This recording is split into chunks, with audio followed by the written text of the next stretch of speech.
दिल्ली में जहां की सियासी गलियारों में सवाल पूछा जा रहा है कि दिल्ली का बॉस कौन है, मुख्यमंत्री अरविंद केजरीवाल या फिर उपराज्यपाल। कल लोकसभा में एक विधेयक लाकर केंद्र सरकार ने दिल्ली में सरकार का मतलब ही बदल दिया है और केंद्र की इस नई परिभाषा पर केजरीवाल ने सवाल उठाए। दिल्ली में बदल जाएगा सरकार का मतलब।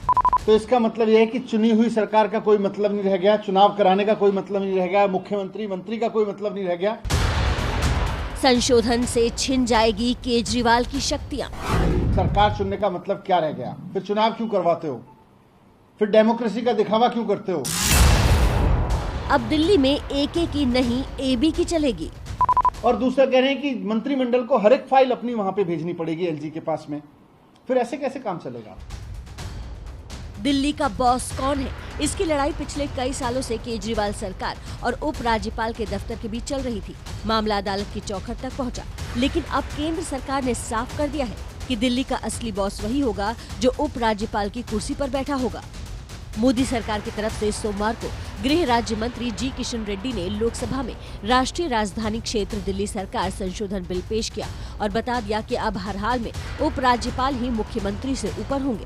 बिल के जरिए राष्ट्रीय राजधानी क्षेत्र दिल्ली सरकार कानून 1991 में 3 बड़े और अहम बदलाव किए हैं।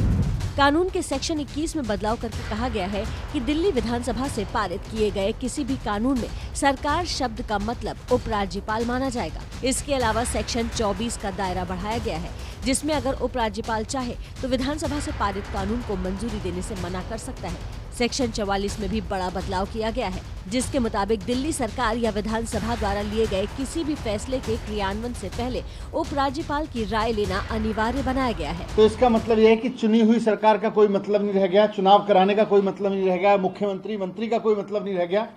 सरकार केवल एलजी साहब होंगे। तो ये एक बहुत ही तानाशाही भरा अमेंडमेंट है। फिर सरकार चुनने का मतलब क्या रह गया? फिर चुनाव क्यों करवाते हो? फिर डेमोक्रेसी का दिखावा क्यों करते हो? अगर चुनी हुई सरकार, चुने हुए मंत्रियों, चुने हुए मुख्यमंत्री के पास में कोई डिसीजन लेने की पावर ही नहीं है और अगर सरकार का मतलब हो गया लेफ्टिनेंट गवर्नर, तो फिर ये मंत्री मुख्यमंत्री बनाते क्यों? ये विधानसभा बनाते क्यों? चुनाव कराते क्यों?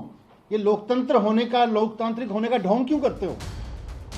नए संशोधन बिल से केंद्र और दिल्ली सरकार के बीच सियासी गर्मागर्मी बढ़नी तय थी और देर शाम तक वही हुआ।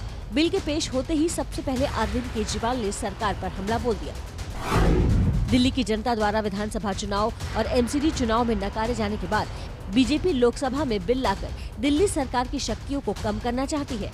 विधेयक संविधान पीठ के फैसले के विपरीत है। भाजपा के असंवैधानिक और लोकतंत्र विरोधी कदम की कड़ी निंदा करते हैं।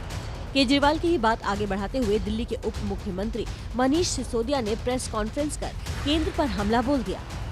सुप्रीम कोर्ट ने साफ कह दिया था कि संविधान में लिखे हुए का मतलब है कि दिल्ली के चुने हुए मंत्रिमंडल के पास में पूरी पावर्स होंगी, 3 सब्जेक्ट को छोड़ के। ये कह रहे हैं कि चुनी हुई सरकार के पास में 3 सब्जेक्ट तो छोड़ दीजिए, किसी भी मामले में चुनी हुई सरकार सरकार ही नहीं होगी, लेफ्टिनेंट गवर्नर सरकार होंगे।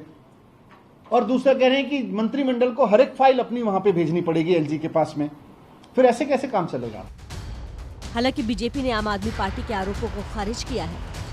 मुझे लगता है केजरीवाल जी उनके पाप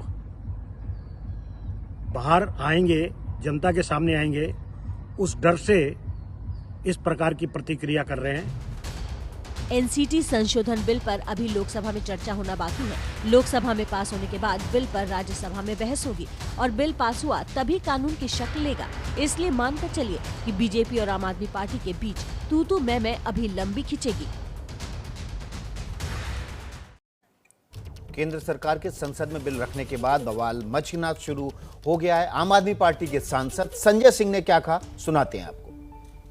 मोदी सरकार के बारे में जो एक सच्चाई है कि उनका लोकतंत्र में कोई यकीन नहीं, देश के संविधान में कोई यकीन नहीं, देश के संघीय ढांचे में कोई यकीन नहीं और चुनी हुई सरकारों को कुचलना, उसके अधिकारों को खत्म करना एक शुरू से रवैया मोदी सरकार का रहा है। और दिल्ली के मामले में तो बिल्कुल लोगों के और देश के दिल्ली के लोगों के लिए एक बड़ा सबक सिखाने का काम इस सरकार ने किया कि प्रचंड बहुमत से अगर जनता चुनकर एक सरकार को बनाती है, उसका भी कोई मायने बीजेपी के लिए, मोदी सरकार के लिए नहीं है। तो इसी खबर पर हमारे साथ दो रिपोर्टर जुड़े हुए हैं। अंजलि सिंह जुड़ी हुई हैं और उसके अलावा प्रशांत जुड़े हुए हैं। सबसे पहले अंजलि का रुख कर लेते हैं। अंजलि, सुप्रीम कोर्ट का जो जजमेंट था उससे जो केंद्र सरकार का ये बिल है किस तरह से अलग है? जी देखिए विकास जी, आपको बताएं कि जो सुप्रीम कोर्ट का जजमेंट था और जिसका हवाला दिल्ली की सरकार भी दे रही है, अरविंद केजरीवाल दे रहे हैं, उसके मुताबिक दिल्ली में एलजी के पास 3 अधिकार हैं, जो जमीन है, पुलिस है, लॉ एंड ऑर्डर। ये तीनों अधिकार एलजी के पास है। इसके अलावा सभी मामलों में अधिकार दिल्ली सरकार के पास है और हर फैसला दिल्ली सरकार के पास वो एग्जीक्यूटिव पावर है जिसका वो इस्तेमाल कर सकती है इन 3 क्षेत्रों को छोड़कर।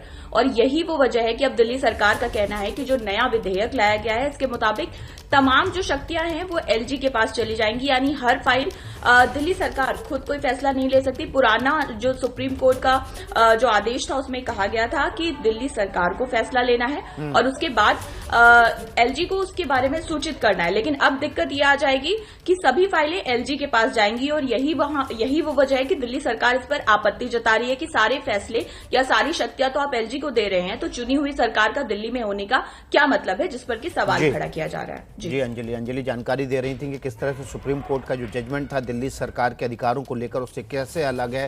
प्रशांत का रुख कर लेते हैं। प्रशांत, बिल लोकसभा में पास हुआ तो विधानसभा और मुख्यमंत्री की स्थिति एक नगर निगम के मेयर से ज्यादा नहीं रह जाएगी?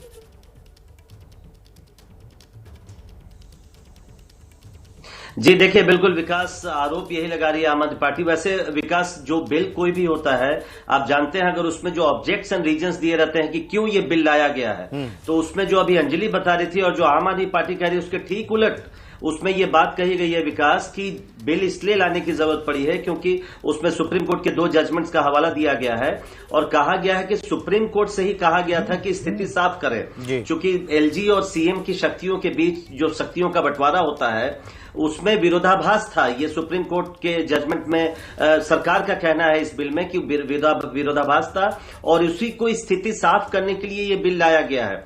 तो बड़ी विचित्र स्थिति है। केजरीवाल, आपने सुना अरविंद केजरीवाल, मनीष सिसोदिया कह रहे हैं कि संविधान जो सुप्रीम कोर्ट का जजमेंट था उसके खिलाफ ये बिल लाया गया है, लेकिन सरकार का कहना है कि स्थिति को दुरुस्त करने के लिए ही इस बिल को लाया गया। तो निश्चित तौर पर लोकसभा के बाद राज्यसभा में इस बिल को लाया जाएगा। जजमेंट का ही अगला हिस्सा है जिसमें सुप्रीम कोर्ट ने कहा था कि सरकार को, केंद्र सरकार को एलजी और मुख्यमंत्री के बीच में पावर का जो डिस्ट्रीब्यूशन है उसको साफ करने के लिए बिल लाना चाहिए। उसी के मद्देनजर केंद्र सरकार ये बिल लेके आई।